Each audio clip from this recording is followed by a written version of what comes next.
Tonight, we journey away from the well-trodden paths into the twilight corners of the imagination.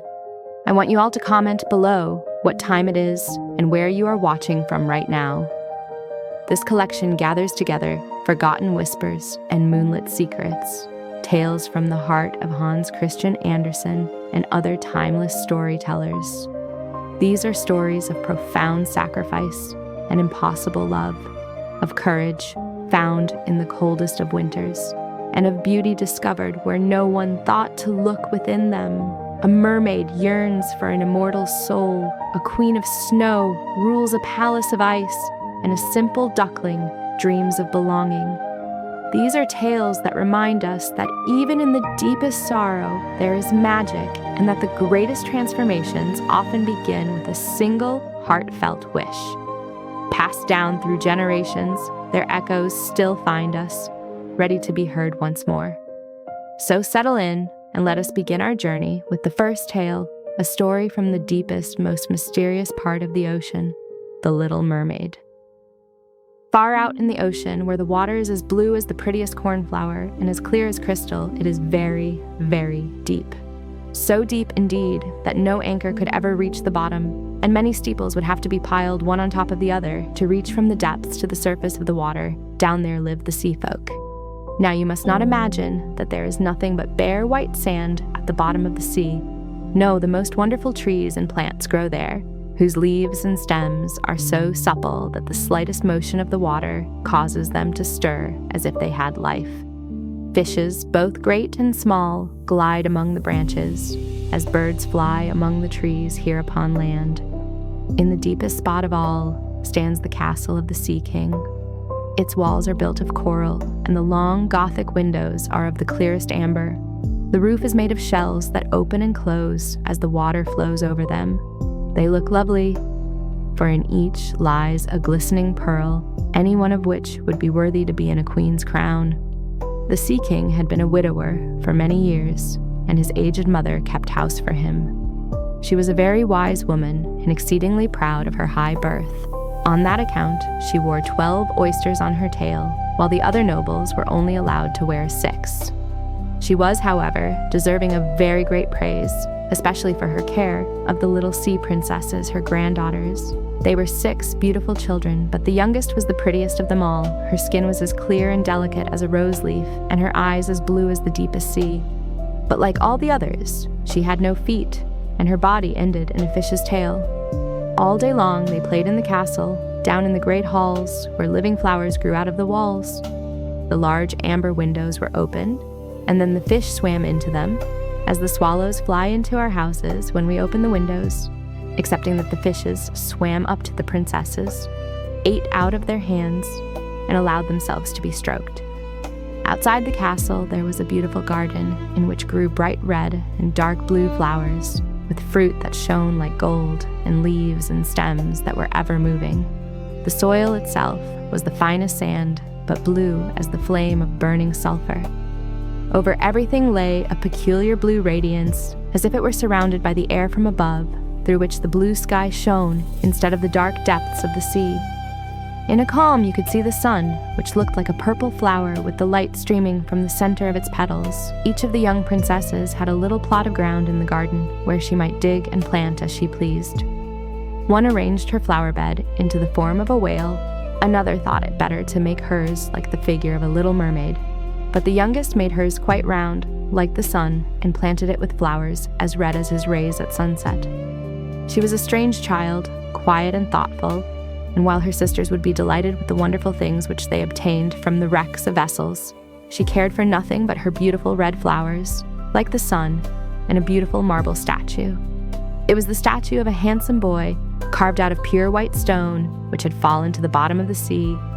From a wreck, she planted by the statue a rose-colored weeping willow. It grew splendidly and hung its fresh branches over the statue till they nearly touched the blue sand. The shadow had a violet tint and waved to and fro like the branches. It seemed as if the crown of the tree and its roots were playing at kissing each other. Nothing gave her so much pleasure as to hear about the world above the sea.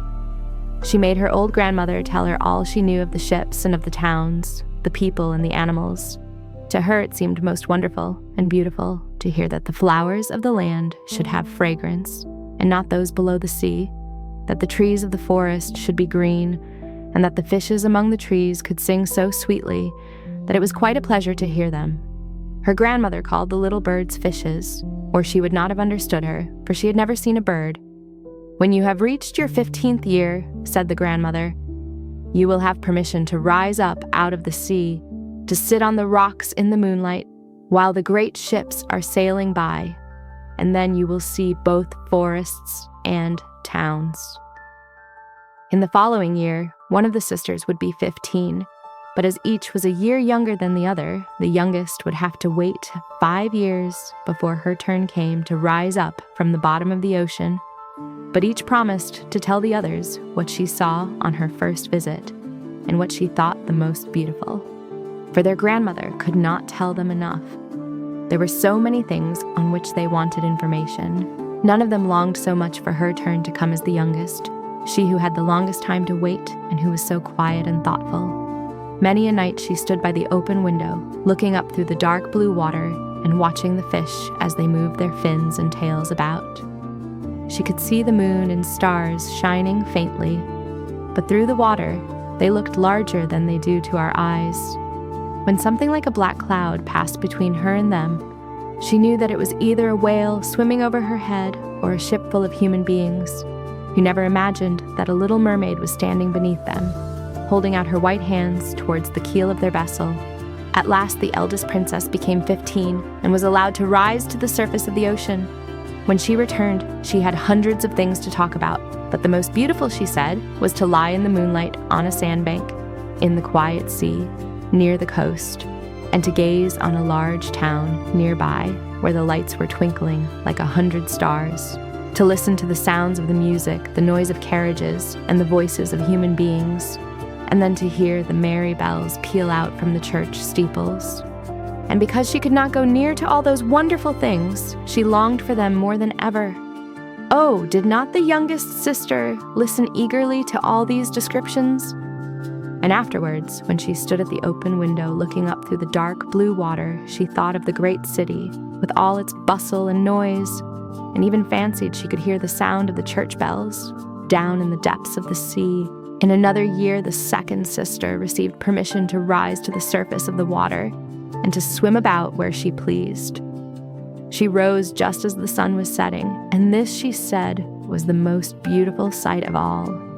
The whole sky looked like gold, while violet and rose-colored clouds, which she could not describe, floated over her head, and more swiftly than the clouds flew a flock of wild swans towards the setting sun, looking like a long white veil trailing in the sky.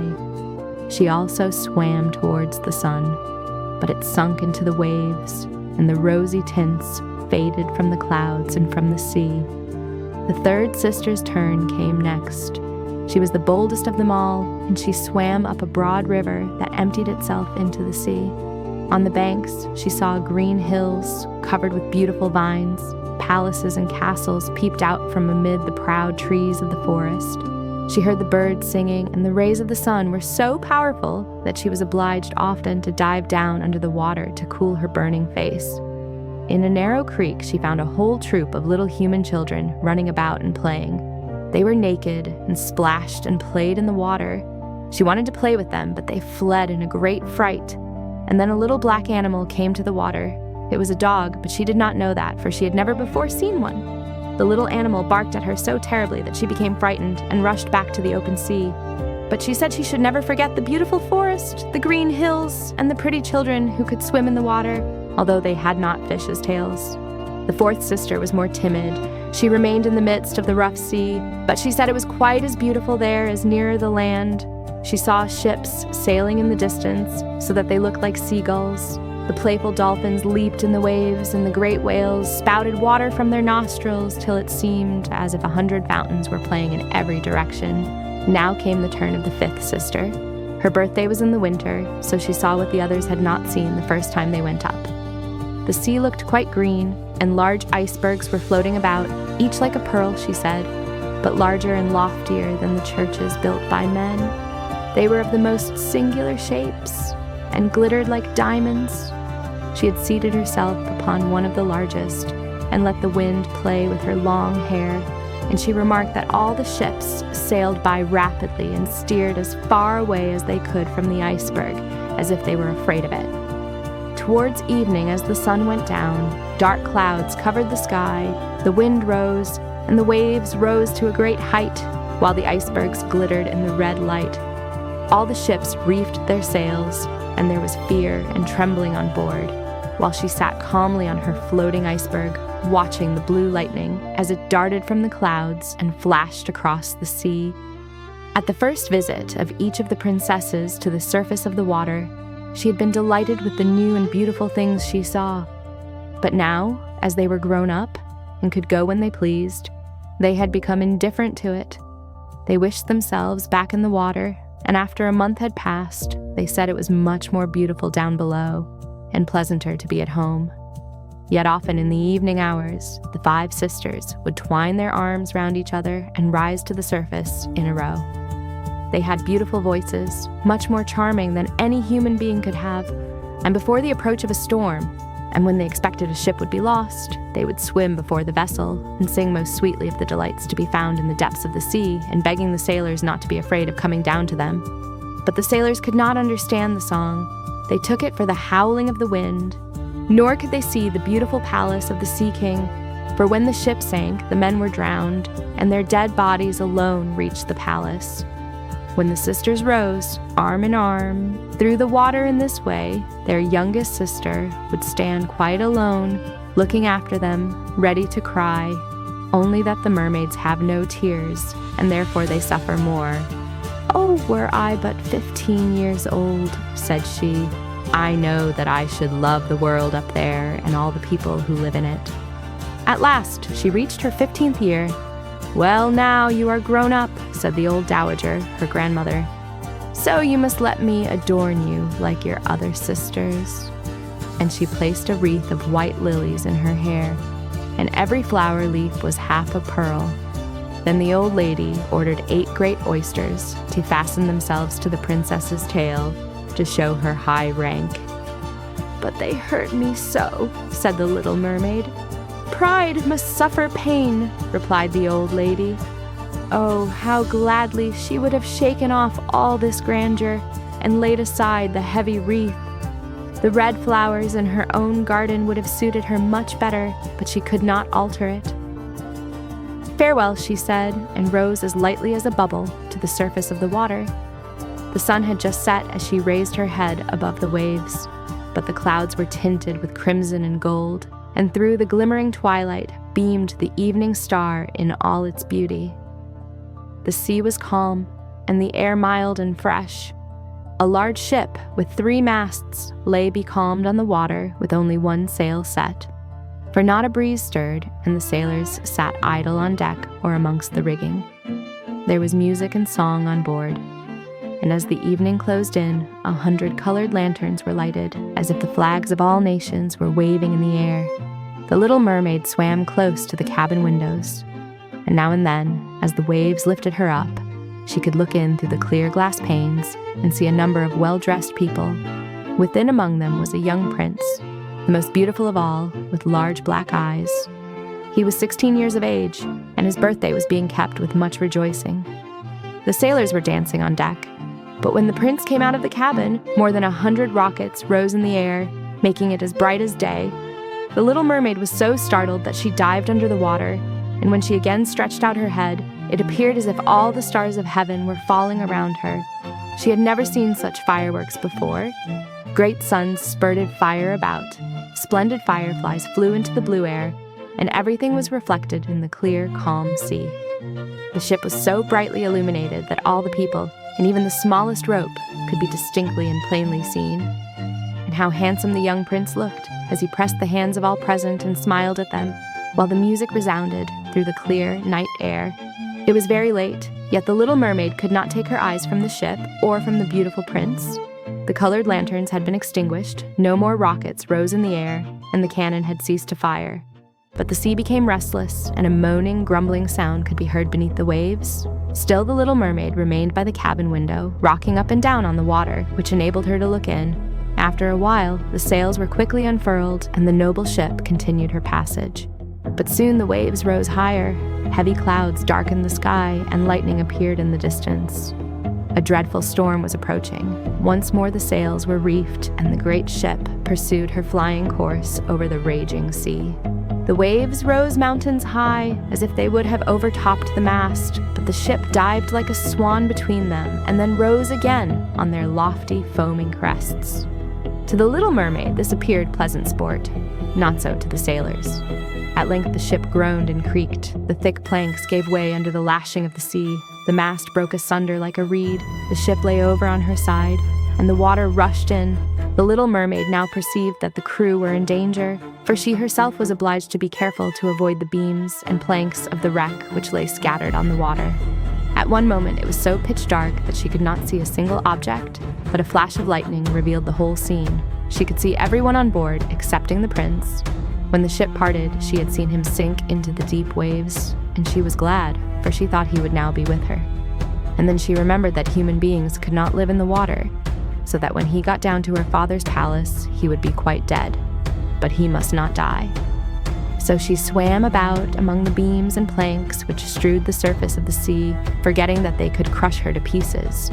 Then she dived deep under the dark waters, rising and falling with the waves, till at length she managed to reach the young prince, who was fast losing the power of swimming in that stormy sea. His limbs were failing him, his beautiful eyes were closed, and he would have died had not the Little Mermaid come to his assistance. She held his head above the water and let the waves drift them where they would.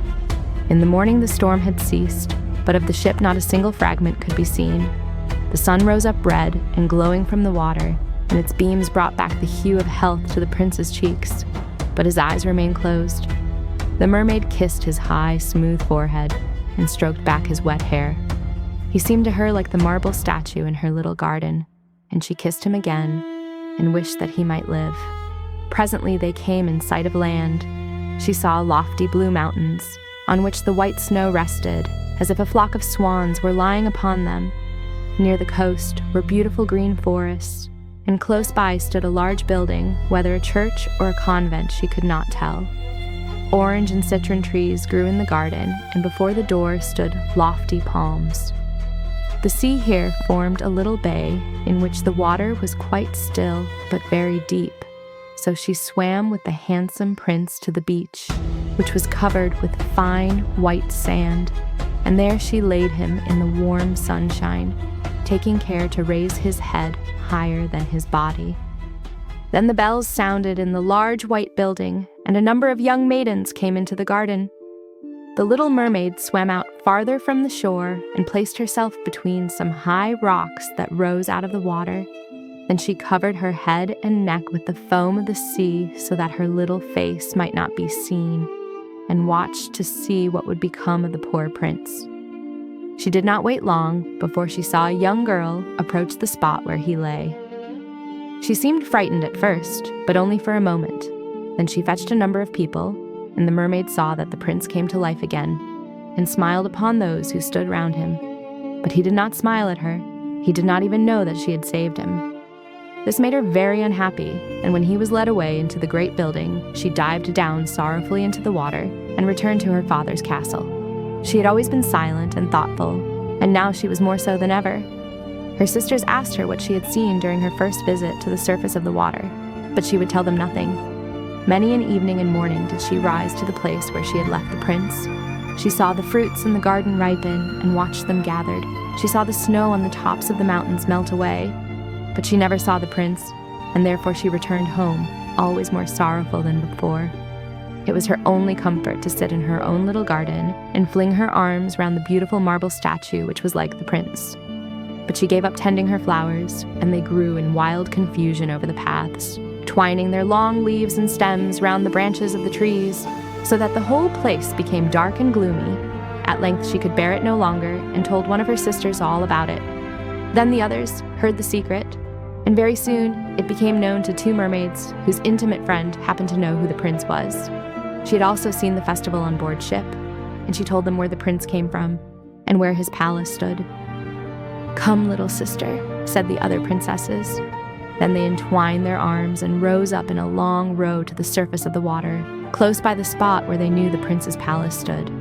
It was built of bright yellow shining stone, with long flights of marble steps, one of which reached quite down to the sea. Splendid gilded cupolas rose over the roof, and between the pillars that encircled the whole building stood marble statues that looked as if they were alive. Through the clear crystal of the lofty windows could be seen noble rooms with costly silk curtains and hangings of tapestry, while the walls were covered with beautiful paintings that were a pleasure to look at. In the center of the largest saloon, a fountain threw its sparkling jets high up into the glass cupola of the ceiling, through which the sun shone down on the water and upon the beautiful plants growing round the basin of the fountain. Now that she knew where he lived, she spent many an evening and many a night on the water near the palace. She would swim much nearer the shore than any of the others ventured to do. Indeed, she once went up the narrow channel under the marble balcony which threw a broad shadow on the water. Here she would sit and watch the young prince, who thought himself quite alone in the bright moonlight. She saw him many times of an evening sailing in a pleasant boat with music playing and flags waving. She peeped out from among the green rushes, and if the wind caught her long, silvery white veil, those who saw it believed it to be a swan spreading out its wings. On many a night, too, when the fishermen with their torches were out at sea, she heard them talking of the prince and telling of the noble deeds he had done, and she was glad to think she had saved his life when he had been tossed about half dead on the waves. And she remembered how his head had rested on her bosom and how heartily she had kissed him. But he knew nothing of all this and could not even dream of her. She grew more and more fond of human beings and wished more and more to be able to wander about with those whose worlds seemed so much larger than her own. They could fly over the sea in ships and mount the high hills which were far above the clouds. And the lands they possessed, their woods and their fields, stretched far away beyond the reach of her sight. There was so much that she wished to know, and her sisters were unable to answer all her questions. Then she applied to her old grandmother, who knew all about the upper world, which she very rightly called the lands above the sea. "If human beings are not drowned," asked the little mermaid, "can they live forever? Do they not die, as we do here in the sea?" "Yes," replied the old lady. "They must also die, and their term of life is even shorter than ours. We sometimes live to 300 years, but when we cease to exist here, we only become the foam on the surface of the water, and we have not even a grave down here of those we love. We have not immortal souls, we shall never live again. But like the green seaweed, when once it has been cut off, we can never flourish more human beings. On the contrary, have a soul which lives forever, lives after the body has been turned to dust. It rises up through the clear, pure air beyond the glittering stars, as we rise out of the water and behold all the land of the earth. So do they rise to unknown and glorious regions which we shall never see. Why have not we an immortal soul?" asked the little mermaid mournfully. "I would give gladly all the hundreds of years that I have to live, to be a human being only for one day, and to have the hope of knowing the happiness of that glorious world above the stars." "You must not think of that," said the old woman. "We feel ourselves to be much happier and much better off than human beings." "So I shall die," said the little mermaid, "and as the foam of the sea, I shall be driven about upon the waves, and never hear the music of the flowers, or see the beautiful red sun. Is there anything I can do to win an immortal soul? No," said the old woman, "unless a man should love you so much that you were more to him than his father or mother. And if all his thoughts and all his love were fixed upon you, and the priest placed his right hand in yours, and he promised to be true to you here and hereafter, then his soul would glide into your body, and you would obtain a share in the future happiness of mankind. He would give a soul to you and retain his own as well, but this can never happen. Your fish's tail, which we consider so beautiful, is thought on earth to be quite ugly. They do not know any better, and they think it necessary to have 2 stout props, which they call legs, in order to be handsome." Then the little mermaid sighed and looked sorrowfully at her fish's tail. "Let us be happy," said the old lady, "and dart and leap about during the 300 years that we have to live, which is really quite long enough. After that we can rest ourselves all the better." this evening we are going to have a court ball. It was one of those splendid sights which we can never see on earth. The walls and the ceiling of the large ballroom were of thick but transparent crystal. Many hundreds of colossal shells, some of rose color and others of grass green, were ranged in order round the walls, and from them burned a beautiful blue fire which lit up the whole saloon and shone through the walls, so that the sea was also illuminated. Innumerable fishes, great and small, were to be seen swimming about the crystal walls, in this or that direction, their scales glistening with purple, gold, and every variety of color. In the center of the large saloon, a broad stream of water flowed, and upon this the mermaids and the mermen danced to the music of their own sweet singing. No one on earth has such a lovely voice as theirs. The Little Mermaid sang more sweetly than them all. The whole court applauded her with hands and tails, and for a moment her heart felt glad, for she knew she had the loveliest voice of any on earth or in the sea. But she soon thought again of the world above her. She could not forget the charming prince, nor her sorrow that she had not an immortal soul like his. Therefore she crept away silently out of her father's palace, and while everything within was gladness and song, she sat in her own little garden, sorrowful and alone. Then she heard the bugle sounding through the water, and thought, "He is sailing above, he on whom my wishes depend, and in whose hands I should like to place the happiness of my life. I will venture all for him, and to win an immortal soul." While her sisters were dancing in the palace, she went to the gloomy palace of the Sea Witch, of whom she had always been very much afraid. The witch dwelt in a whirlpool, surrounded by a forest of giant polypi. These creatures, half animal and half plant, with their 100 heads and long slimy arms, would seize in their grasp everything that came within their reach, and never let it go again. The witch's house was built with the bones of shipwrecked human beings, and there she sat, with a toad eating out of her mouth, just as we should feed a canary with sugar. She called the ugly fat polypi her little chickens, and allowed them to crawl all over her bosom. "I know what you want," said the sea witch.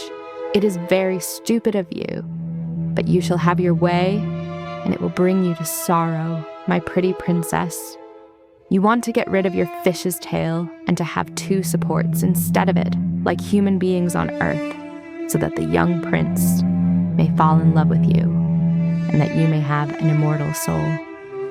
And then the witch laughed so loud and disgustingly that the toad and the polypi fell from her and lay wriggling on the ground. "You are but just in time," said she, "for after sunrise tomorrow I should not be able to help you till the end of another year. I will prepare a draught for you, with which you must swim to land tomorrow before sunrise, and sit down on the shore and drink it.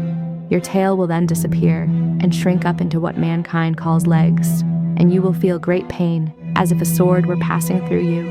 But all who see you will say you are the most beautiful child of man they have ever seen.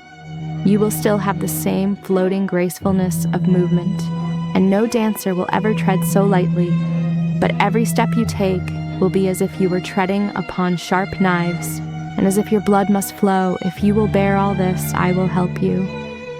"Yes, I will," said the little princess in a trembling voice, as she thought of the prince and the immortal soul. "But think again," said the witch, "for when once your shape has become like a human being, you can no more be a mermaid.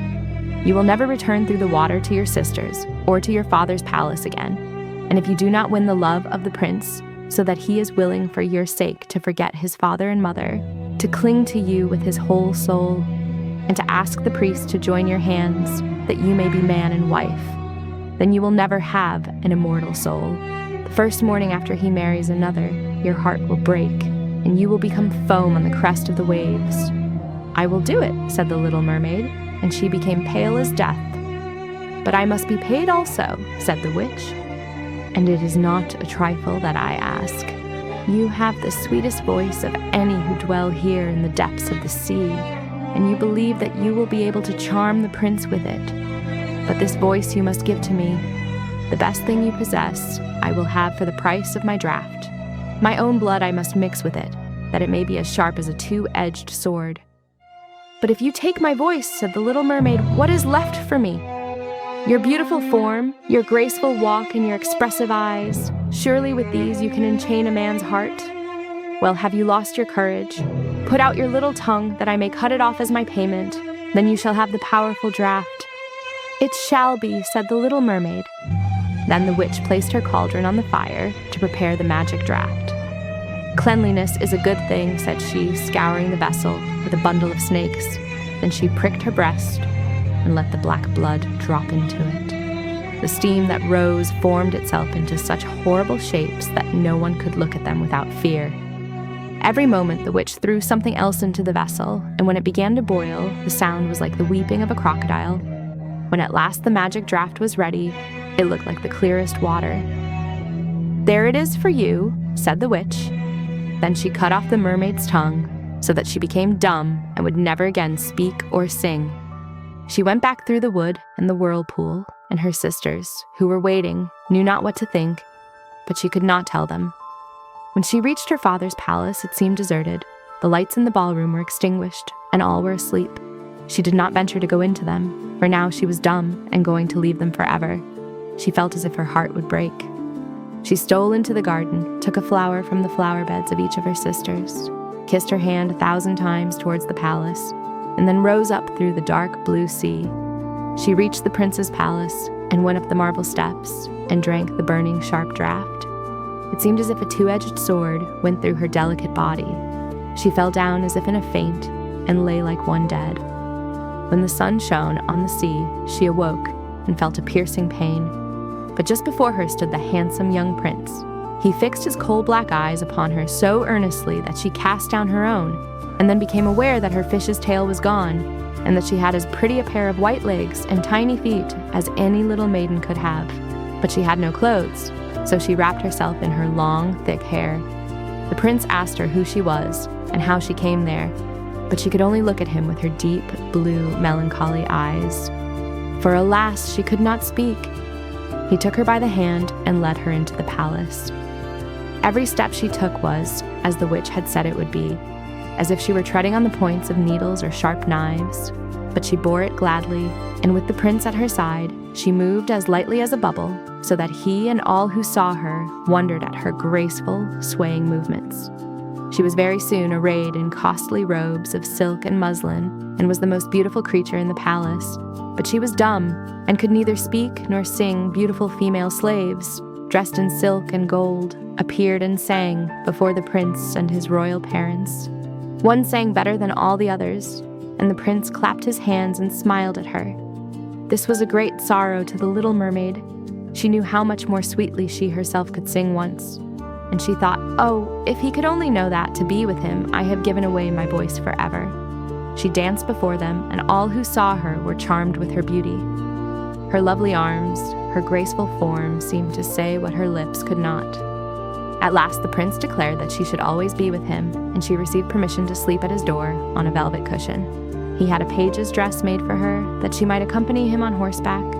They rode together through the sweet-scented woods, where the green boughs touched their shoulders, and the little birds sang among the fresh leaves. She climbed with the prince to the tops of high mountains, and although her tender feet bled so that even her steps were marked, she only laughed and followed him till they could see the clouds beneath them, looking like a flock of birds traveling to distant lands. At the prince's palace, when all the household were asleep, she would go and sit on the broad marble steps, for it eased her burning feet to bathe them in the cold seawater. And then she thought of all those below in the deep ones. During the night, her sisters came up, arm in arm, singing sorrowfully as they floated on the water. She beckoned to them, and they recognized her and told her how she had grieved them. After that, they came to the same place every night, and once they brought with them their old grandmother, who had not been to the surface of the sea for many years, and the Sea King, her father, with his crown on his head. They stretched out their hands towards her, but they did not venture so near the land as her sisters did. As the days passed, she loved the prince more fondly, and he loved her as he would love a little child, but it never came into his head to make her his wife. Yet she must be his wife, or she would never win an immortal soul. And on the morning after his marriage with another, she would dissolve into the foam of the sea. "Do you not love me best of all?" The eyes of the little mermaid seemed to say, when he took her in his arms and kissed her fair forehead. "Yes, you are dear to me," said the prince, "for you have the best heart, and you are the most devoted to me. You are like a young maiden whom I once saw, but whom I shall never meet again. I was in a ship that was wrecked, and the waves cast me ashore near a holy temple, where several young maidens performed the service. The youngest of them found me on the shore and saved my life. I saw her but twice, and she is the only one in the world whom I could love. But you are like her, and you have almost driven her image from my mind. She belongs to the holy temple, and my good fortune has sent you to me instead of her, and we will never part." "Ah, he knows not that it was I who saved his life," thought the little mermaid. "I carried him over the sea to the wood where the temple stands. I sat beneath the foam and watched till the human beings came to help him. I saw the pretty maiden that he loves better than he loves me." And the mermaid sighed deeply, but she could not shed tears. "He says she belongs to the holy temple, therefore she will never return to the world. They will meet no more. I am with him. I see him every day. I will take care of him, love him, and give up my life for his sake." Very soon, it was said that the prince was to marry, and that the beautiful daughter of a neighboring king would be his wife, for a fine ship was being fitted out. Although the prince told the little mermaid that he should not feel obliged to bring home a bride, and that he would rather marry her than any other, she knew that he was not speaking the truth. "I must travel," he had said to her. "I must see this beautiful princess. My parents desire it, but they will not oblige me to bring her home. As my wife, I cannot love her. She is not like the beautiful maiden in the temple whom you resemble. If I were forced to choose a bride, I would rather choose you, my dumb foundling with those expressive eyes." And he kissed her rosy mouth, played with her long waving hair, and laid his head on her heart while she dreamed of human happiness and an immortal soul. "You are not afraid of the sea, my dumb child," said he, as they stood on the deck of the noble ship, which was to carry them to the country of the neighboring king. And then he told her of storm and of calm, of strange fishes in the deep, and of what the divers had seen there. And she smiled at his descriptions, for she knew better than anyone what wonders were at the bottom of the sea. In the moonlight, when all on board were asleep, excepting the man at the helm, she sat on the deck, gazing down through the clear water. She thought she could see her father's palace and her old grandmother with the silver crown on her head, looking up through the rushing tide at the keel of the vessel. Then her sisters came up on the waves and gazed at her sorrowfully, wringing their white hands. She beckoned to them and smiled and wanted to tell them how happy and well off she was. But the cabin boy approached, and when her sisters dived down, he thought it was only the foam of the sea which he saw. The next morning, the ship sailed into the harbor of a beautiful town belonging to the king whom the prince was going to visit. The church bells were ringing, and from the high towers sounded a flourish of trumpets, and soldiers with flying colors and glittering bayonets lined the rocks. Every day was a festival. Balls and entertainments followed one another, but the princess had not yet appeared. People said that she had been brought up and educated in a religious house, where she was learning every royal virtue. At last she came. The little mermaid, who was very anxious to see whether she was beautiful, was obliged to acknowledge that she had never seen a more perfect vision of beauty. Her skin was so delicately fair, and behind her long, dark eyelashes, her laughing blue eyes shone with truth and purity. "It was you," said the prince, "you who saved my life when I lay dead on the beach." And he folded his blushing bride in his arms. "Oh, I am too happy," said he to the little mermaid. "My fondest hopes are all fulfilled. You will rejoice at my happiness, for your devotion to me is great and sincere." The little mermaid kissed his hand and felt as if her heart were already broken. His wedding morning would bring death to her, and she would change into the foam of the sea. All the church bells were ringing, heralds rode through the streets proclaiming the betrothal. Perfumed oil was burning in costly silver lamps on every altar. The priests waved the censers, while the bride and bridegroom joined their hands and received the blessing of the bishop. The little mermaid, dressed in silk and gold, held up the bride's train, but her ears heard nothing of the festive music. Her eyes saw not the holy ceremony. She thought of the night of death which was coming to her, and of all she had lost in the world. On the same evening, the bride and bridegroom went on board the ship, Cannons were roaring, flags waving, and in the center of the ship, a costly tent of gold and purple had been erected. It contained elegant couches for the reception of the bridal pair during the night. The ship, with swelling sails and a favorable wind, glided away smoothly and lightly over the calm sea. When it grew dark, a number of colored lamps were lit, and the sailors danced a merry dance on the deck. The Little Mermaid could not help thinking of her first rising out of the sea, when she had seen similar festivities and joys, and she joined in the dance, poised herself in the air as a swallow when he is pursued, and all present cheered her with wonder. She had never danced so elegantly before. Her tender feet felt as if cut with sharp knives, but she cared not for it. A sharper pang had pierced through her heart. She knew this was the last evening she should ever see the prince, for whom she had forsaken her kindred and her home. She had given up her beautiful voice and suffered unheard of pain daily for him, while he knew nothing of it. This was the last evening that she should breathe the same air with him, or gaze on the starry sky and the deep sea. An eternal night without a thought or a dream awaited her. She had no soul, and now she could never win one. All was joy and gaiety on board ship till long after midnight. She laughed and danced with the rest while the thoughts of death were in her heart. The prince kissed his beautiful bride, and she played with his raven hair till they went arm in arm to rest in the splendid tent. A hush rested on the ship. The helmsman, alone awake, stood at his post. The Little Mermaid leaned her white arms on the edge of the vessel and looked towards the east for the first blush of morning, for that first ray of dawn that would bring her death. She saw her sisters rising out of the flood. They were as pale as herself, but their long, beautiful hair waved no more in the wind and had been cut off. "We have given our hair to the witch," said they, "to obtain help for you, that you may not die tonight. She has given us a knife. Here it is. See, it is very sharp. Before the sun rises, you must plunge it into the heart of the prince. When the warm blood falls upon your feet, they will grow together again and form a fish's tail, and you will be once more a mermaid, and can go down with us into the sea and live your 300 years before you are changed into the salt sea foam. Haste then, he or you must die before sunrise. Our old grandmother moans so for you that her white hair is falling off from sorrow, as ours fell under the witch's scissors. Kill the prince and come back. Haste, do you not see the first red streaks in the sky? In a few minutes the sun will rise and you must die." And then they sighed deeply and mournfully and sank down beneath the waves. The Little Mermaid drew back the crimson curtain of the tent and beheld the fair bride with her head resting on the prince's breast. She bent down and kissed his fair brow, then looked at the sky on which the rosy dawn grew brighter and brighter. Then she glanced at the sharp knife and again fixed her eyes on the prince, who whispered the name of his bride in his dreams. She was in his thoughts, and the knife trembled in the hand of the Little Mermaid. Then she flung it far away from her into the waves. The water turned red where it fell, and the drops that spurted up looked like blood.